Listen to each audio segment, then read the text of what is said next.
Welcome back. Indiabulls Housing has been one of the biggest wealth creators in this nifty march to 10,000. In fact, this year itself, the stock has been the best performing index stock with a gain of about 81% on the back of a consistent quarterly performance. Gagan Banga, the Vice Chairman and Managing Director of Indiabulls Housing Finance, joins in now. Good morning, Gagan. Even today, the stock is leading the indices. The stock is up close to about 2% at a fresh 52-week high. Let me start with your loan growth. At 33%, this would be the best that we've seen at least in the last 5 quarters. Your guidance on the same on the loan growth going ahead, can it be above the 30% mark? Yeah, good morning. The loan book has been growing at give or take 30%. Thanks to all the changes that the government made, the Pradhan Mantri Awas Yojana and an overall benign interest rate environment. The book is clearly growing at a pace which is slightly faster than 30%. We would continue to target at least 30% growth on the book. We've also been able to grow now our earnings for 32 straight quarters at least between 20 and 25%. So my sense is that the earnings would also continue to grow at between 20 and 25%. National Housing Bank recently released some data which indicates that loans below 25 lakh of rupees are growing at 33%. That's the growth rate for fiscal 17.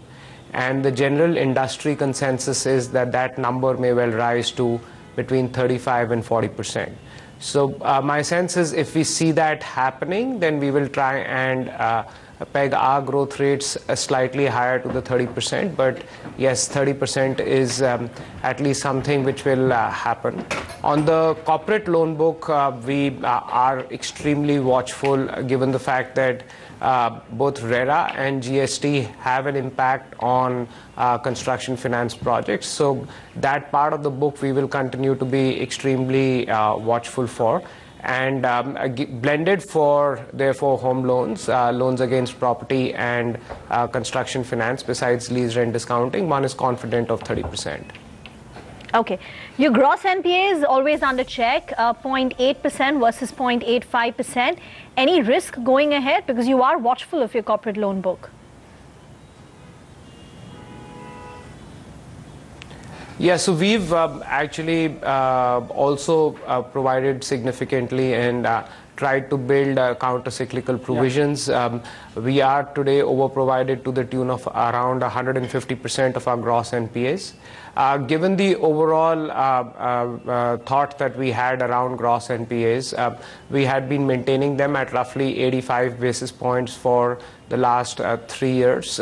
It is with the confidence that we are seeing in the book that we've been able to make a move, provide slightly extra this quarter and make sure that it starts now trending lower. There is no concern as far as the existing book is concerned. We are working with our real estate developer customers, ensuring that they are registering for RERA, etc.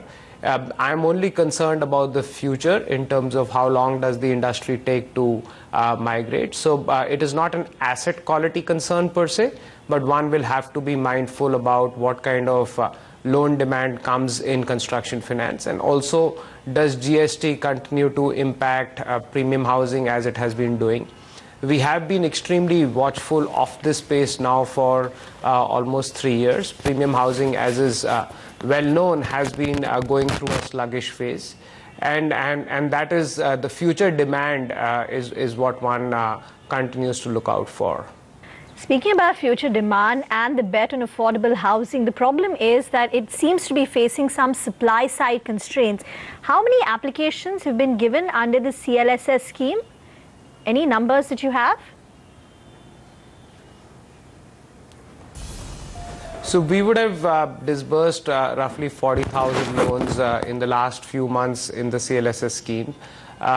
Those applications, a large part of those applications are already under process at the nodal agency, and the systems there have stabilized and monies have started coming to us within 30 days of raising the claims. So that whole process is stabilized.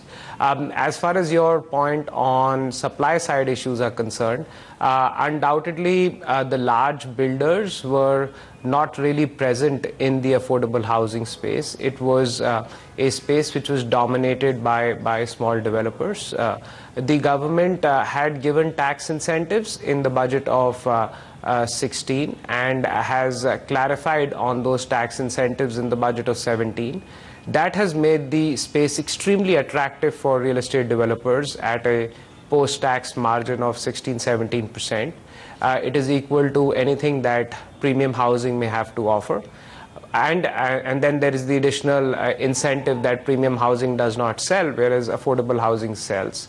So from what I gather from my discussions with large real estate developers, a large number of them are looking at entering into the space. You've already heard of some announcements around specific projects by a few names, and I think that would only gather momentum.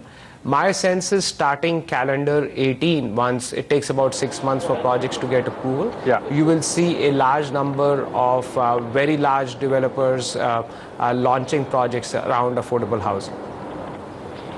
Okay, Gagan, thanks a lot for your time today. And as Zima pointed out, your stock has created a lot of wealth, one of the best performing Nifty stocks.